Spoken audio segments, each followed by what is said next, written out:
আপনি কি এমন বাংলাদেশ চান যেখানে তত্ত্বাবধায়ক সরকার, নির্বাচন কমিশন ও সরকারি কর্ম কমিশন পিএসসি গঠনে সরকারি দল ও বিরোধী দল একত্রে কাজ করবে? সরকারি দল ইচ্ছেমতো সংবিধান সংশোধন করতে পারবে না। সংবিধানের গুরুত্বপূর্ণ পরিবর্তনের ক্ষেত্রে গণভোটের বিধান চালু হবে। বিরোধী দল থেকে ডেপুটি স্পিকার ও গুরুত্বপূর্ণ সংসদীয় কমিটিসমূহের সভাপতি নির্বাচিত হবে। যত মেয়াদই হোক, কেউ সর্বোচ্চ 10 বছরের বেশি প্রধানমন্ত্রী থাকতে পারবে না।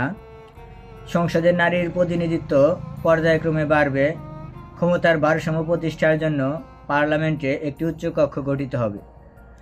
দেশের বিচার ব্যবস্থা স্বাধীনভাবে কাজ করবে। আপনার মৌলিক অধিকারের সংখ্যা, যেমন ইন্টারনেট সেবা, কখনো বন্ধ করা যাবে না, বাড়বে। দণ্ডপ্রাপ্ত আসামিকে রাষ্ট্রপতি ইচ্ছেমতো ক্ষমা করতে পারবে না। রাষ্ট্রপতি ও প্রধানমন্ত্রীর ক্ষমতার ভারসাম্য থাকবে। বাংলা রাষ্ট্রভাষার মর্যাদায় থাকার পাশাপাশি অন্যান্য জনগোষ্ঠীর ভাষাও সংবিধানে স্বীকৃত হোক।